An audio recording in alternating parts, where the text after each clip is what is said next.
Halkan edaa obbo Taayyee Dandaadhaa akkuma gartee dhaamsa dabarfachuudhaaf OMN wajjin haasaa taasisaa jiruun hulaa irratti tumanii beeyta akkasitti intarbullee osoon kanneen wanni godhan guyyaa kaleessaa ammoo xalayaa sarara lamaatiin aangoo irraa kaasan halkan edaa yeroo obbo Taayyeen dhimma isaa kana gartee gama OMN fi kana kanatti dabarfachuudhaaf turaa godhaa turetti akka gartee hulaa irratti tumanii rakkisaa turan yeruma sanitti Dr. Milkeessaa Miidhagaa wajjin OMN osoo intarvuu godhaa jiru kan dabarse. Daawwattoota keenya kan hin dhagaa jiru otoo laayivii irra jiru Taayyee Danda'aa otoo OMN wajjin dubbataa jiru balballi akka malee itti rukutame sagaleen sun akka addaan citeedha waan irra geenye kan isin dhageessifnu ta'a.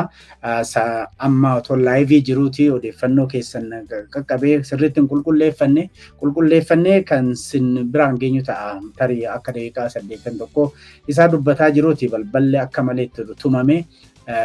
Haasansaa sun akka addaan citeedha Taayyee Danda'aa OMN quunnamuudha fi yaalii godheera. Ede hulaa irrattuman waan inni keessa bulee mooji ganama irraan tanaa unoo meeshaa dila takka walitti qabaniiti shoror keessaadha jedhanii obbo Taayyee qiyya wal darban gabaasni kun maal jedhamee dhaggeeffadha. Humni waloo tasgabbiitii fi nageenyaa ibsaarraan kana miidiyaaleedhaaf ergeen akka beeksisetti ministeera deetaan ministeera nageenyaa kan turan obbo Taayyee Danda'aa jijjiirama dura miseensa ABO kan turee fi mana hidhaa keessa kan ture yommuu ta'u dhiifama mootummaan jijjiirama taasiseefin mana sirreessaatii gadi lakkifamee carraa kennameefin ammoo iddoowwan itti gaafataman naannoo fi federaalaatti hojjetaa nama turedha jedhanii. Haa ta'u malee Taayyeen Danda'aa itti gaafatamummaa uummataa fi mootummaarraa kennameef keessumaa ministeera deetaa nageenyaa otoo nageenya mirkaneessuudhaaf hojjechuu qabu. Faallaa kanaatiin ammoo farreen nageenya Itoophiyaa diiguudhaaf qophaa'u wajjin hariiroo uummachuudhaan otoo ergama badiitiif dhoksaadhaan harka lafa jalaatiin hojjechaa jiru itti qaqqabame jechuudhaan ibsi har'aan kana ba'ee obbo Taayyee maqaa tureessu kun ni akeekama. Ibsichi kun itti fufuudhaan gochoonni shororkeessummaa naannawaan adda addaa biyya keenyatti lammiilee qulqulluu irratti raawwatamaa turan keessumaa danqaadhaan wal qabatee harka isaa keessa jiraachuu kan itti qaqqabame ta'uu beeksiseetiin jira. Wallahi mootummaa Itoophiyaa kana mootummaa Itoophiyaa jettanii gubbaa teessan kana agartee kaleessa Milkeessaa Miidhagaa Afreedhaan hundana curuudhaaf natti dhaadatiyyee dubbataa ture san jechuu la ilaaha illallah yaa mootummaa Itoophiyaa inna lillahi wa inna ilayhi raaji'uun. Suuraaleen achi keessatti walitti qaban ammoo suuraan tuuntaa itti gaafatamtootaa fi maarree gartee mattaaqaa garaagaraa waan adda addaa maali mee ammaan tana rabbii kan keetiyyee obbo Taayyee siboo eessaa walitti guuran buuka dila kana USB dile takkaa fi maarree siboo USB nu hedduudha kam gosoonni USB mana obbo Taayyee keessaa walitti guurre jaa maali amma wanne kana kanaatu egaa alaabaan ABO takka achi keessa ni jirti kilaashi tokko qawwee tokko ni qabaa bilbila dila kana naggaadee bilbilaa tureen awo obboleessu akkatti maqaa nama balleessinaa la ilaaha illallah yaa jirra kun maqaa nama balleessu paaspoortiin dilli kunoo paaspoortii dhumuu maali yaadannuudha wallaahi duuba maqaa nama balleessuu dila kana osoo dhiiftanii akka malee gaarii warri mootummaa Itoophiyaadhaa kun subhaanallah. Amma gartee obbo Taayyeetu waan akkanaa kana hojjetaa jechuun kijiba obboleessoo. Obbo Taayyee Danda'aa gidduu kana irra deddeebiidhaan mootummaan kun rakkoo akka qabuu fi wantoota garaagaraa gartee kan sirraa'uu qabu kan rakkoo mootummaa kanaa guddaa ta'ee fi nageenya kanallee warri booressaa jiru maal akka ta'e takka takkaan barreeffamoota isaa yeroo garaagaraatti torbaan dabre kana fa'aa keessaafuu walitti dhaabuudhaan gartee barreeffamoota dheeraa gallakkisaatiin ture sababa kanarraa kan ka'e guyyaa kaleessaa Abiyyi Ahmad xalayaa sarara lamaatiin haaloo obbo Taayyee አንተ ምንድን ነው ቆይ እንደዚህ ወሬ ምናምን እያረክ እዚህ ላይ መቀመጥ ምኞትህ ነው ምናምን የቱም Abiyyi Ahmad waraqaa takka ergee fechumarraa arra gartee maarree kanarraa eegaltee guyyaa kanarraa eegaltee hujirraa kuttee jirta nagaatti iyyeenii bira achuma obbo Taayyeen kabajamoo obbo Abiyyi Ahmad yeetuma eegalee fi bira kabajamoo muummicha ministeera Itoophiyaa yaada ida'amuu dubbattee fi barreessite amannee siin hordofnee dhawaata garuu nama waan dubbatee hin jiraanne qofa otoo hin taane cubbamaa dhiiga namaatiin taphatu ta'uu keessan hubadhee jeen gaafan dhugaa sehee waraana bilaasha maqaa gartee walabummaa biyyaatiin bantan sana isa Itoophiyaanota wal nyaachisee fi diinagdee biyyaa kuffisee geggeessaa turtan deeggareetti na faarsaa turtan har'a gaafan dubbii argee gara nagaa goruun wal ajjeechaan obboleeyyanii haa dhaabbatu jennaan aangoon irraa fudhattan yaa booyyeen otoon shira Oromoo Oromoodhaan balleessuu fi obboleeyyan isaatiin walitti buusuuf haatan arguu callisuu dhabuu kootti baay'een gammada.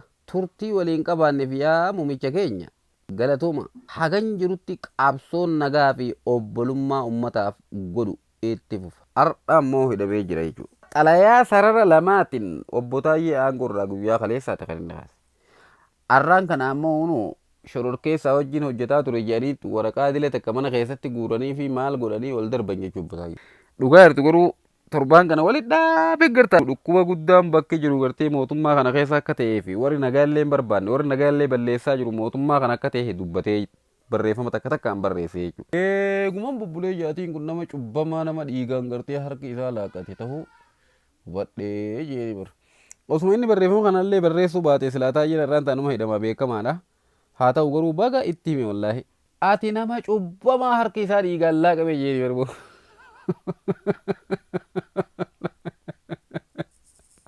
Dhageeyyen aanteeyyen እጅህ በደም የበሰበሰ ነው እንጂ እጅህ በደም የበሰበሰ መሆኑን ከተረዳው በኋላ አይ እኔ ከነዚህ ጋር መቆም የለብኝም ብዬ ወሰንኩኝ። ጃበር ቦታየን አይ አይ አይ አይ አይ ወረቃ ሰረራ ለማ ኦቦሌሰ ከየሜላላ ሂጋ laayinii lama yookiin immoo sarara lamaan aangorraa akka ari'atameedha kan mul'isu xalayaan inni mataa isaatiin gara feesbuukii isaatiin maxxansee innis immoo deebisee xalayaa sanaa fi deebii kenneenii jechoota ciccimoo itti fayyadamuudhaan keessattuu maddamar kan jedhuuni dhugaa nutti fakkaatee sifaana hiriirree dhiiga nama hedduutu gadi nam'ee kan jedhu muummicha ministeeraa akka maleetti qeeqee Taayyee Danda'aati.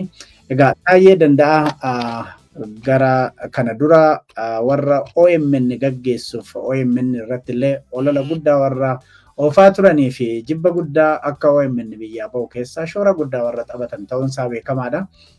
Har'a diraamaa haa ta'u dammaqoo haa ta'u Taayyee adda booda kana maqaallee shanee jedhu maqaa namaa duratti maqaan baasee girrisaa faadhaan beekama.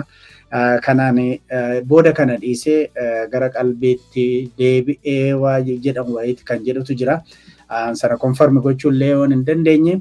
Egaa kanaaf yeroo ammaa kana kan mari'annu Dr. Milkeessaa wajjin Dr. Milkeessaa tarii wanti jalqabde toon fixini kan jidduutti natti fakkaata. Taayyeen illee kan OMN akka cufamuuf gaafa cufamu akka malee itti gammade OMN itti quunnamuudhaaf yaalii godhaati jira. Tarii OMN uummata Oromooti fi warruma aangoo illee har'a qabatee sababa OMN tiif qeerrootiif har'a aangoo qabatee deebi'ee OMN itti duuleef maal inni kan jedhu asumaan nu kan eertu ta'a yookiin irratti yaada kennitu ta'a. Mee yaada kee kan hin fidne yoo jiraate isatti dhufiiti as deebina. Sirriidha nama gaddisiisa yoo wanna haasaadhamma odeeffannoo amma kennite kun baay'ee gadheedha hamaadha jechuudha. Gartee nama ukkaamsuu agarsiisa. Waan ta'u isaa qabooda sinumarraa waan dhageenyu ta'a. Waan goshuu waldee wal qabatu ati kaaftee gaafa inni dargii keessaa bahu sirnichi ofuma isaatii borobboratee ofuma isaatii akka inni kunkutaa'ee diigamu akka ta'e dargiin keessoo isaatiin kufe jechuudha.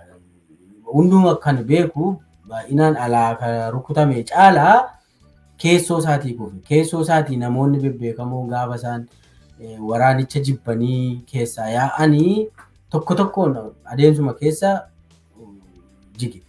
Dargii fi PPNs wal fakkaata. Yoo guutumaa guutuutti tokko ta'uu baate illee mul'ataa wal fakkaata, adeemsaa wal fakkaata. Biltsiginnaanii waan Itoophiyaa ሰራተኞች ፓርቲ jedhamu sanaan wal fakkaata biltsiginnaan. Amma ilaal ejjennoo Taayyee kana eenyu faatu qaba yoo jenne Oromoon paarlaamaa keessa jiru ejjennoo Taayyee kana qaba.